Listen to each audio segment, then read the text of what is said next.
Welcome everyone welcome back to our Sunday services. We've been on hiatus a while, obviously, since the whole world has been in quarantine and shut down. So definitely miss everyone in the Sangha, everyone that comes and visits and chants and prays and eats with us. So hopefully all this will end soon. So we'll continue doing Dharma talks on a weekly basis, and then the teacher will give Dharma talks as well, at least every other week or so. He's feeling unwell today, so we will hope for his quick recovery. Hopefully, I know last week's Dharma talk was cut short just a bit, having some technical difficulties lately. But hopefully at least you got the gist of what I was trying to explain last week during the video or during the talk. And I'll touch base on a little bit of it today that was cut off or missed out. That way you at least have the full scope of what I was trying to reiterate to everyone. So before we get started, to our Dharma talk, please join me in invoking our teacher's name 3 times. Namo Shakyamuni Buddha, Namo Shakyamuni Buddha, Namo Shakyamuni Buddha. So what I wanted to talk about today is about Buddhist prayer in general. I think I've spoken on prayer briefly once during one of our so today I'll elaborate just a little bit more on that. I think now, since we are in a pretty chaotic time, we're seeing lots of prayers, lots of places doing prayers, lots of Buddhist temples doing prayer sessions. And in Buddhism, at least, prayer is supposed to be a little bit different than what typical prayer is in most other world religions.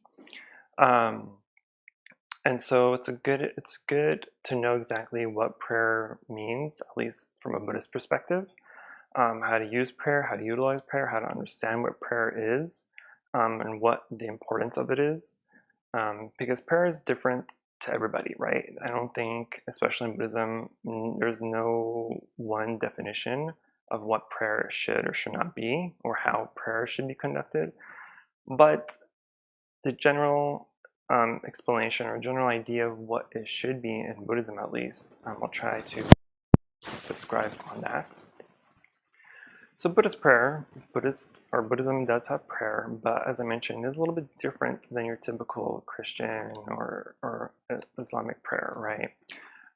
Because in other world religions, the prayer, you are praying to either God or a holy being or a saint or somebody, right? I mean, even though in Buddhism we do pray to the Buddha or to the Bodhisattvas, it's not really, we're not directing it in the same way.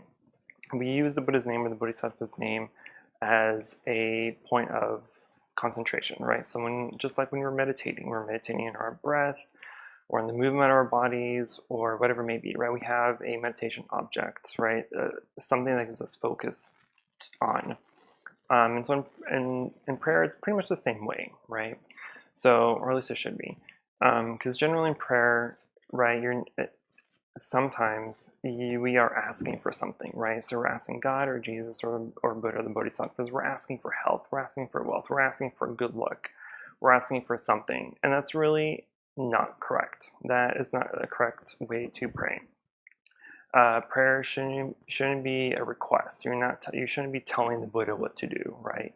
You shouldn't be telling or asking the Bodhisattvas or the saints or God or whoever it may be to give you something or do something for you, right? And then what's the point of that? Because that way, if you're asking for something, then they're going to expect something in return.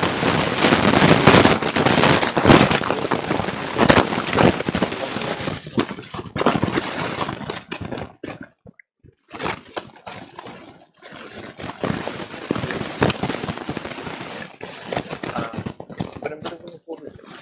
And I always describe it this way. Buddhist prayer is not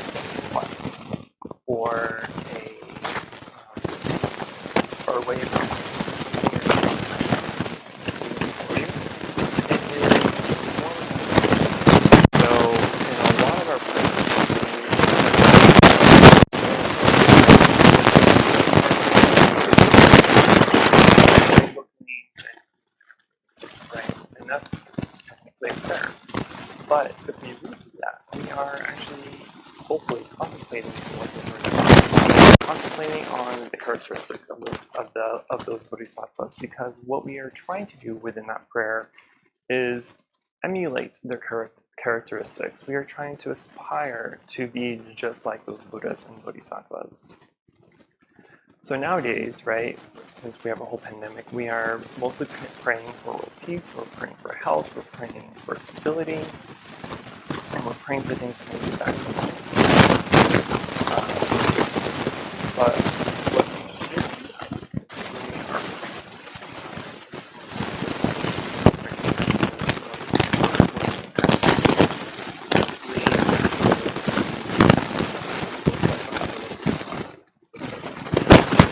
and so we're saying these names, we're reciting these words of compassion, we're reciting these characteristics of these bodhisattva have.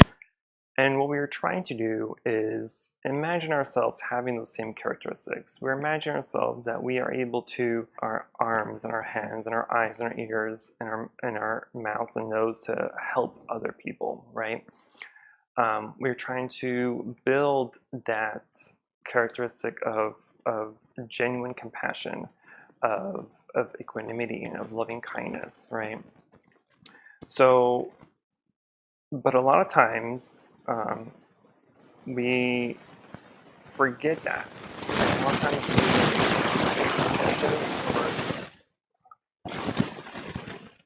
take by intention that we are asking for something, right? And it's not wrong.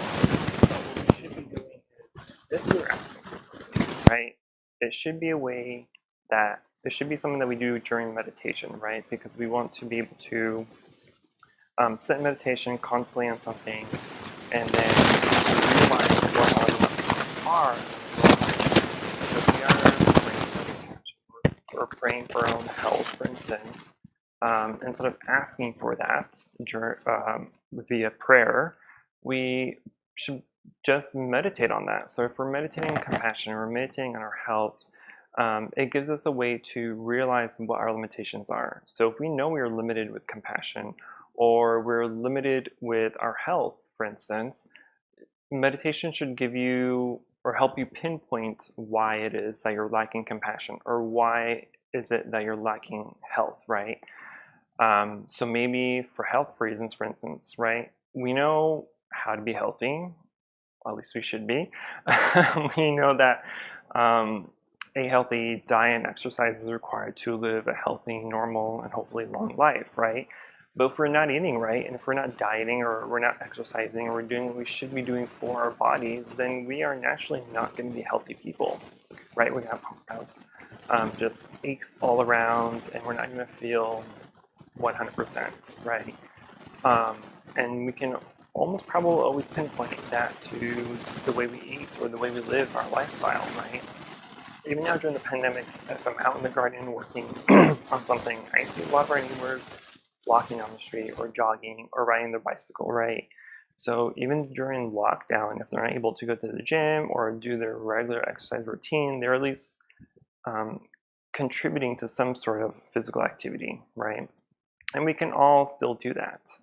You don't have to go to the gym, you have to go to some sporty event or place or whatever it is, right?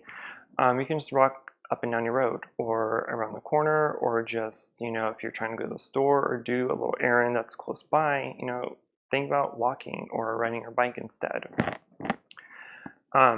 So when we meditate on that, for instance, it'll help us pinpoint exactly what's lacking, or what we need to really focus on. I always give the example of the why meditation, right? So if you're angry about something, or if you are just trying to figure something out in your life, the why meditation is very helpful. And what that does is, when you're meditating, you basically just ask yourself why, right? So if you're angry, for instance, where you're just, feeling uncomfortable in general in life, so you can sit down and you ask yourself why. You're basically just trying to pinpoint what the core reason is. And once you get to that core reason, you can either try to eliminate it, or alleviate it in some way, shape, or form, or do something about it where it's not really causing all these other domino effects of you feeling what you're feeling, right? For a reason, everything else after that pretty much falls away. That's why typically is sit down and think about why, right? And then maybe something comes up like, oh, I didn't finish school, or I don't have the right degree, or whatever it is, right? So you can pinpoint, the first pinpoint is school or education, that you don't have the right education. And then you ask yourself, why is that? And you think about it and you contemplate, and maybe it's because you can't study correctly, or you don't know how to study correctly, or you're not just a good student, right? Some people are just not book smart, and that's okay. There's ways to kind of work around that, but if that's your reason, then again, you're going to ask yourself why, and you're really just going down the line to find that pinpoint reason, that core reason of why you're feeling what you're feeling. And you can pretty much do that for almost anything, really. So if there's an issue or a feeling that's constantly feeling, or someone in particular just kind of brings that natural frustration up, right? People especially, and you really don't know why, right? There's a lot of people we interact with where we just naturally just don't really like them, whether it was a first impression thing or just over time, and or they just don't rub you the right way, or whatever it is, right? But sometimes you really or some person. That's where the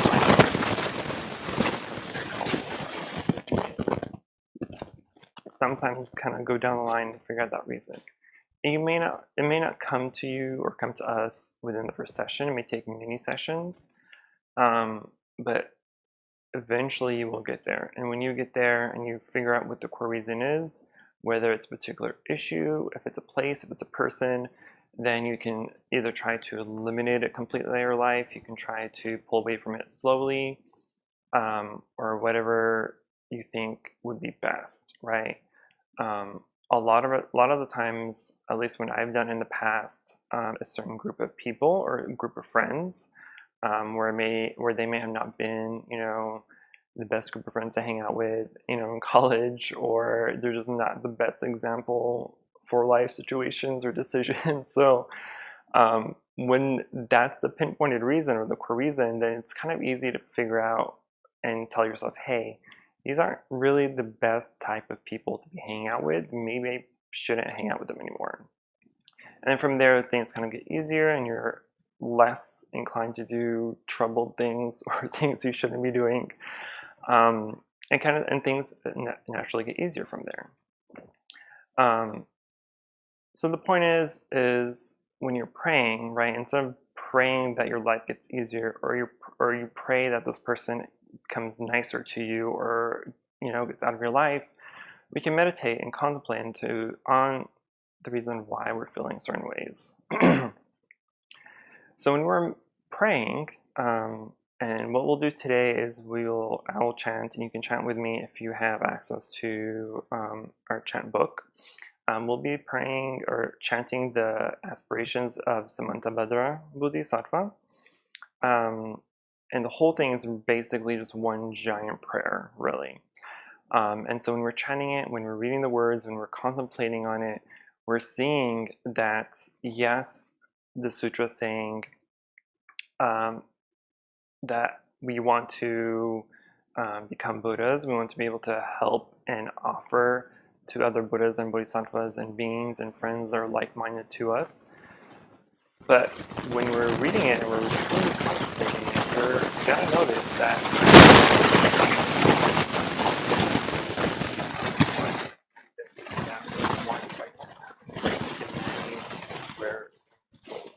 instead we are aspiring. So within the sutra it says, I aspire to have the ability to find like-minded friends in the future so that we can be able to practice spiritually together. I aspire to be able to provide food and clothing and medicines as an offering to the Buddhas and Bodhisattvas and to the monks and nuns. So it's not really saying, hey, I want this, make it happen. It's saying, I aspire that during my have during my practice that I will come into like-minded friends or sometimes that are able to have this with me. I aspire to live a life where I'm able to provide support or offerings to the temple or to the book of Bodhisattva. So when we're reading it, and we're kind of going through the sutra, um, it's really just pinpointing and pointing out certain characteristics that these bodhisattvas and Buddhas have, so that you aspire to emulate those same characteristics. So, and the invocation of the bodhisattvas whenever we do it during our general service is very beautiful, because we are invoking the names of our Lord Vishnu Bodhisattva, Mother Shri Bodhisattva, Samantabhadra Bodhisattva, and Chikkarma Bodhisattva. And each of those bodhisattvas have certain characteristics or that they do and have done within their lives. And so when we're invoking their names, when we are calling out these characteristics, we are trying to imagine those characteristics being cultivated within ourselves. We want to develop those characteristics. We want to develop compassion towards all beings. We want to develop a sort of loving kindness and compassion to everyone, regardless of who or what they are, right? Without discrimination. Because what can happen sometimes is if we're out and about, right, or if we're in the parking lot of the grocery store and we're loading our groceries, we may see someone else that is struggling to load their groceries, right? Whether they are disabled or if they're elderly or whatever it may be, right? And sometimes we kind of sit there and ask ourselves, do I have time to help them? Do I want to help them? Can I help them, right? So if you're asking those kind of those questions, then your help is not really genuine. So when you meditate on compassion or loving kindness, we are generating this genuine altruistic mindset that everyone is able to get our help, regardless of what they are, regardless of our own situation. A lot of Bodhisattva vows states that we would even risk our own lives in order to save one other person. And there are lots of stories of bodhisattvas and sagely beings that have done that. They've sacrificed their own body in order to save other people, or even just one person. So that altruism is really what we're trying to develop when we do our practice, right? And we can help cultivate those practices or cultivate that mindset by practicing the 4 immeasurables and the 6 paramitas, or the 6 perfections. And the 4 immeasurables on its own are very powerful, right? They're loving kindness, compassion, equanimity, and appreciative joy, or just joy in general. And these are characteristics that every Buddhist, every person really should have naturally, but sometimes it's just difficult because we are put in situations where we have to second guess our safety, second guess our time, second guess our schedule, or whatever it may be, because we're asking ourselves, do I want to do this? Do I have time to do this?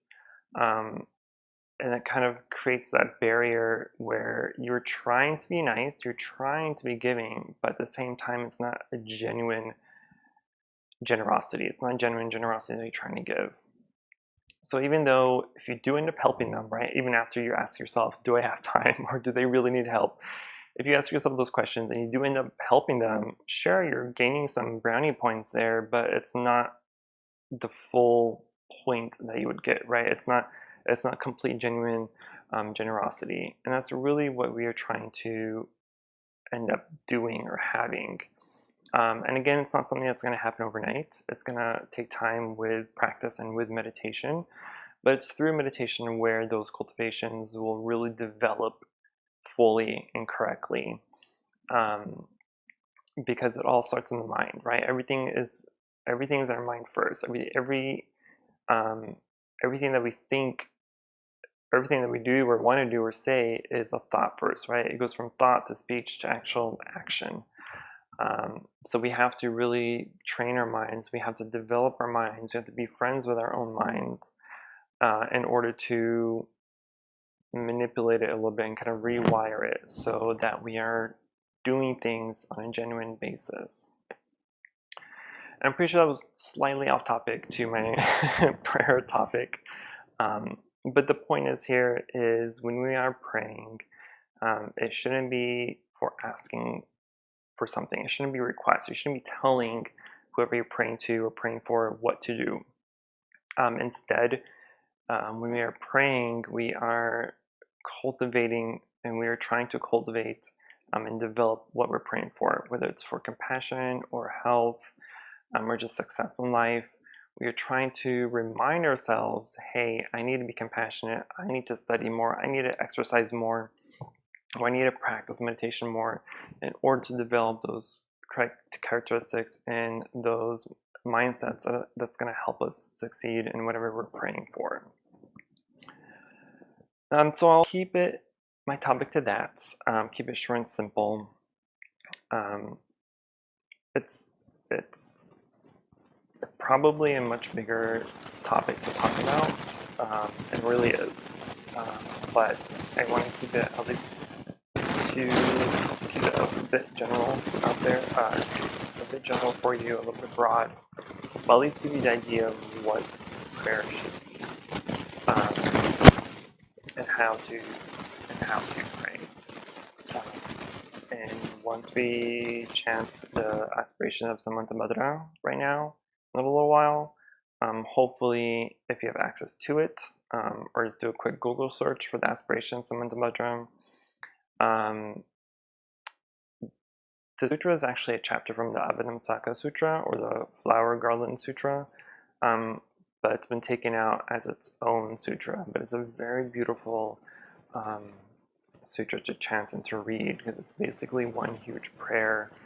But it's very profound, it's very beautiful, and hopefully once we are able to chant it together and recite it together, I'm looking at the opportunity to be mindful afterwards, to be mindful of what we're contemplating on during the recitation.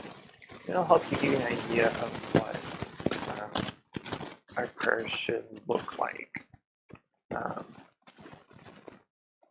So it's not, I kind of want to put a disclaimer out there that if you are praying to ask for something, right, whether it's health or just good luck in general, what you can do, if you're going to ask for it, right, give yourself the opportunity to be mindful of what you're saying or what you're requesting or what you're asking for.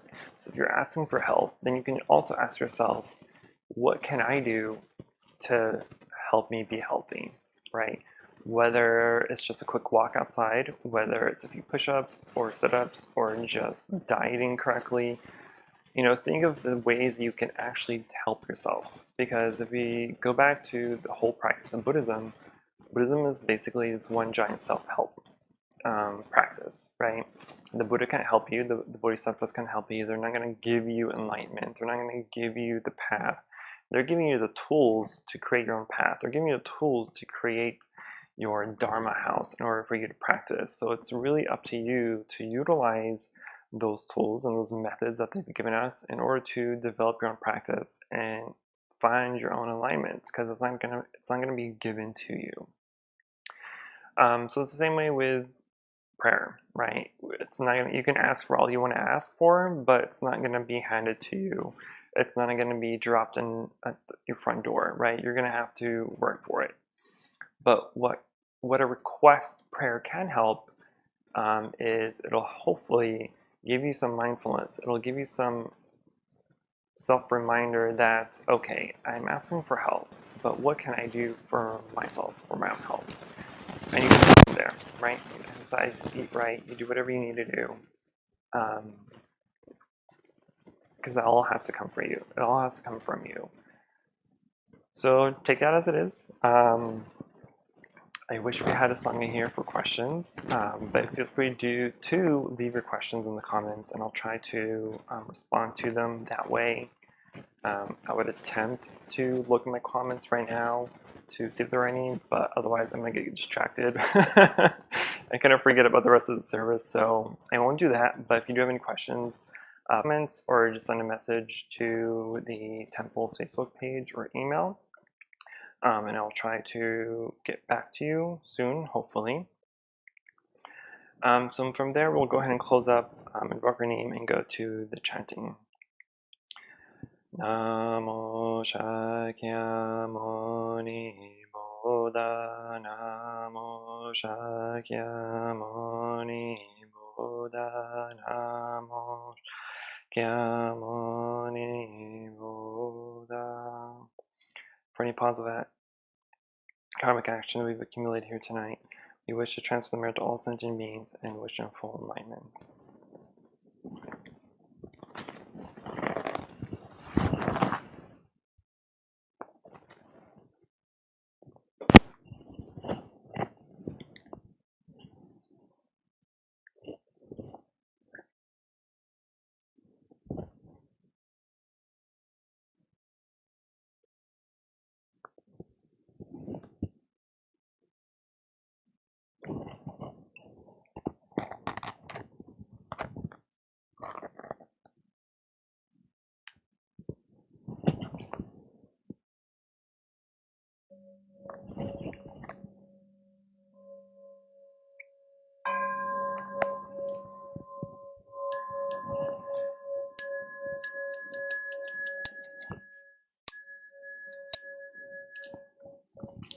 Body, speech, and mind in perfect oneness, I send my heart along with the sound of the bell. May the hearers awaken forgetfulness and transcend all anxiety and sorrowness and listen those wonderful in gratitude we offer this incense to all Buddhas and Bodhisattvas throughout space, and may it be fragrant as earth herself, reflecting our careful efforts, hearted mindfulness, and the fruit of understanding slowly ripening. May we and all beings become Buddhas and Bodhisattvas. May we awaken from forgetfulness and realize our true home. The incense in the censer now is burning, all the Dharma realm in every place auspicious appearing, our sincere intention thus fulfilling, as all Buddhas now show their perfect body, which to the incense cloud canopy, Bodhisattva and great Bodhisattvas. Homage to the eternally abiding Buddhas, the supreme Dharma and sagely Sangha, the Dharma realm and the empty space and 3 periods of time.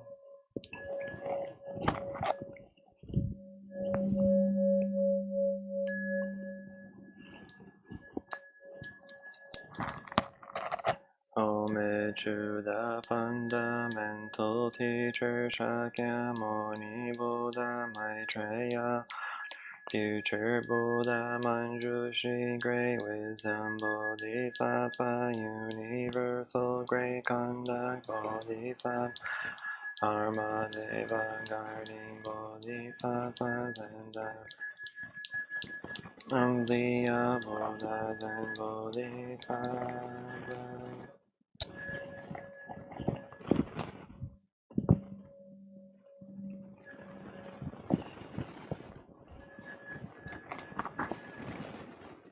Homage to Amitabha Buddha in the land of ultimate bliss, Avalokiteshvara, compassion Bodhisattva, great strength Bodhisattva, earth sword, great vow Bodhisattva, the assembly of great pure select Bodhisattva.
Namo great compassionate Buddhas and Bodhisattvas. Namo great compassionate Buddhas and Bodhisattvas.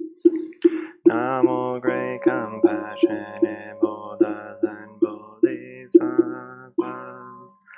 Namo Ratnatrayaya Namo Aryavalokiteshvaraya Bodhisattvaya Mahasattvaya Mahakarunikaya Om Sarvaravaye Sudhanasasya Namaskritvaya Imam Aryavalokiteshvararam Bhava Namo Narakindiri Mahavaswami Sarvaharato Shubhamajayam Sarva Sarva Namo Vasava Namo Bhagamaveto Tadyata Omavaro Kilokati Krate Hiri Mahabodhisattva Sarva Sarva Malama